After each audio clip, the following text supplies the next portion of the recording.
Okay, let me try this again. Let me tell you guys what I just did. I did this presentation a few minutes ago, and I didn't even realize that my microphone wasn't on. And I literally recorded an entire 20-minute presentation with no volume.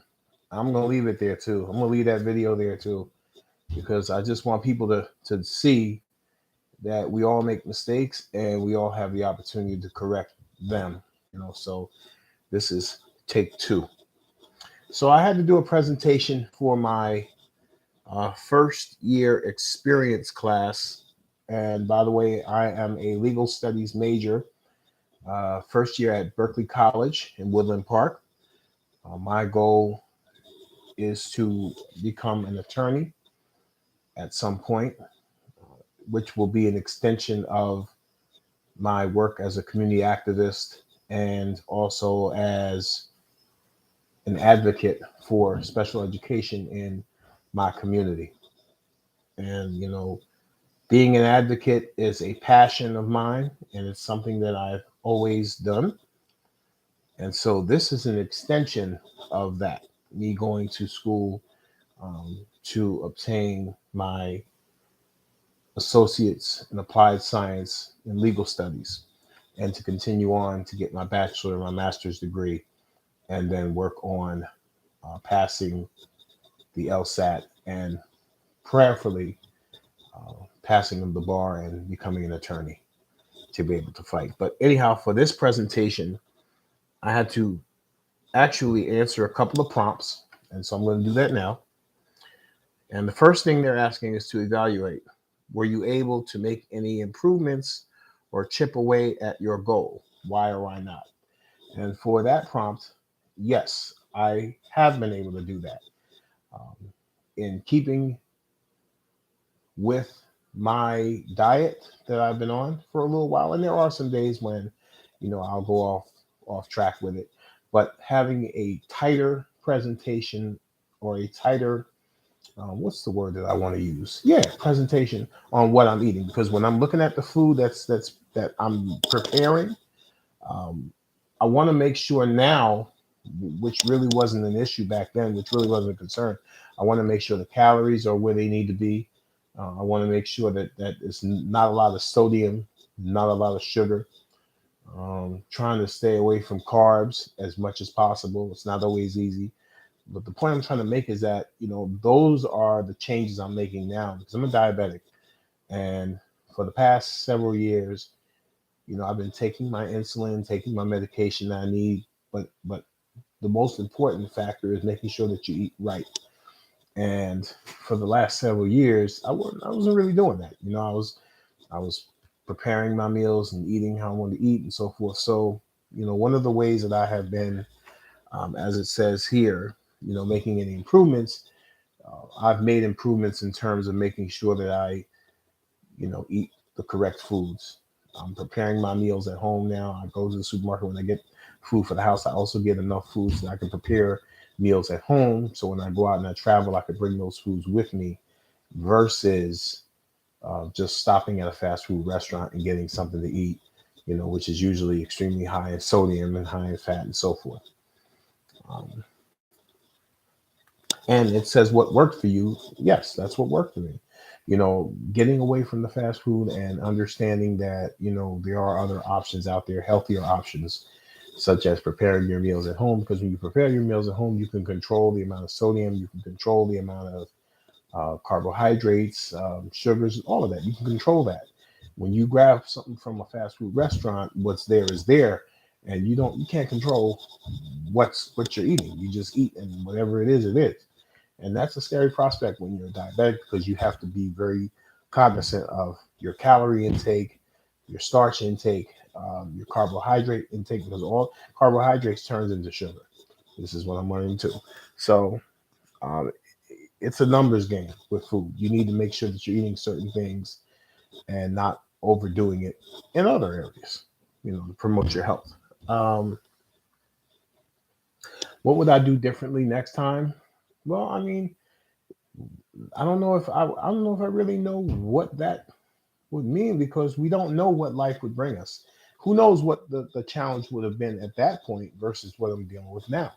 But if there is, a median between then and now, I would have definitely taken more of an interest in eating healthy back then when I was younger, when I was 15, 16, 17 years old, with hanging with my friends and after school and just going and doing whatever we want, eating whatever we want.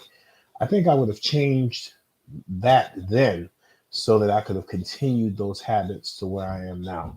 Because I truly believe that we are creatures of habit, and whatever we train ourselves to do, mentally, emotionally, that's what we're going to do.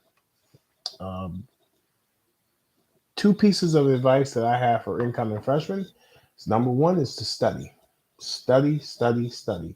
I know that's cliche ish, but I'm telling you, you have the syllabus, read that syllabus like the Bible. Treat that syllabus like any religious book that you could ever think of. That's how you need to look at the syllabus, because there are so many details within the syllabus that if you miss a detail, you could literally fail your class because you missed a detail in the syllabus. Let me give you guys a story. Hilarious. My freshman, when I first started in September, and I had a law class, and I have a lot of law classes. And anyhow, I glanced over the syllabus and I didn't really actually read it in detail. And so when I started getting my assignments, when you start getting your assignments, I saw in there, case brief one, week one, case brief one, week two, case brief two. Week one, you'll do the first part of the case brief. Week two, the second part of the case brief, and so on and so forth. My crazy behind, I just ran and looked for any case brief from any case that was going on, and I just started taking the different parts from the different cases that I was finding, when what I was supposed to do was take it from the specific case that was in the syllabus. But because I was a freshman, I was just getting there, I was excited. I just glanced over. Oh, okay. All I gotta do is look for case briefs and just post it. No, there's a specific case brief that was assigned, and that was the specific case brief that you had to break down week after week. So here I am on week number 3, and I've already gotten zero twice. I'm like, why am I failing? I did it. I presented the part of the case that they asked for, whether it was the reasoning, whether it was the outcome of the case, the judgment, the appeal, whatever the case may be. I was providing that. And then when I finally got sense enough to go and look at the syllabus and read it thoroughly, I realized that there was a specific case that they wanted the students to look at and break down. So don't do what I did. Don't do what Corey did. Look at the syllabus and read it through and through. And if you don't understand every piece of that syllabus, go to your professor and ask them to explain it to you, so you understand every piece of the syllabus. I had another class. It might even be this one. To be honest with you, it might even be this one. I just realized a couple of weeks ago that you had to outline and highlight up to 5 different parts of the e-text. It might even be this class that we're required to, and I think I might have missed it again. I'm gonna have to go back there tonight and read it again to see if I did it this week. Because what I do is I usually, when I have these chapters, are usually 20 pages, 15 pages. And a lot of times what I do is I'll click on the read aloud button, and I'll be working on other things, because I have like 6 classes. So I'm working on one assignment and I'm listening to the other chapters from the other classes, which is probably crazy because it's just too much information going around. Um, Maybe I just need to stop and focus on just the one class I'm dealing with at each time. But please, freshman year, read that syllabus over and over and over. And if there's anything in there that you do not understand 150%, please reach out to your professor and ask them to explain it to you. That's extremely important. Another thing is, do not put limits on the time that you need to study. There's going to be plenty of nights that you're going to be up all night reading and studying. If you want to do well, that's what's going to take. If you want to do well and you want to be that, you want to see, you have to do what others won't to obtain what others can't. You know, that's why there's not a huge amount of people successful in life, because the masses don't want to take that extra step. So do you want to be with the masses, or do you want to be with the group that is willing to go the extra mile, study that extra hour, you know, read that extra chapter to get to that point that you need to be to pass your classes, and to do well. So in reflecting on the last semester, there were a lot of mistakes I made. I'm not even gonna lie to you, because I didn't understand fully what was required of me, and I had too much pride and too much ego to just ask for help. And that's the biggest mistake we make when we get to a point where we don't want to ask for help. We feel too big and too bold. Don't do that. Don't be like me with that.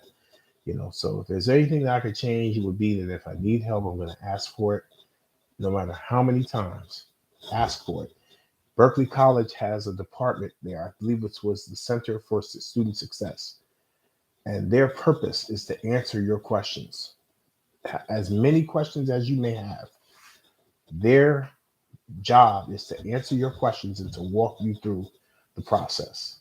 So no matter how many questions you have, ask them. Don't take anything for granted. I wish I had took my own advice last semester, but going forward into spring semester, I'm definitely going to take that advice.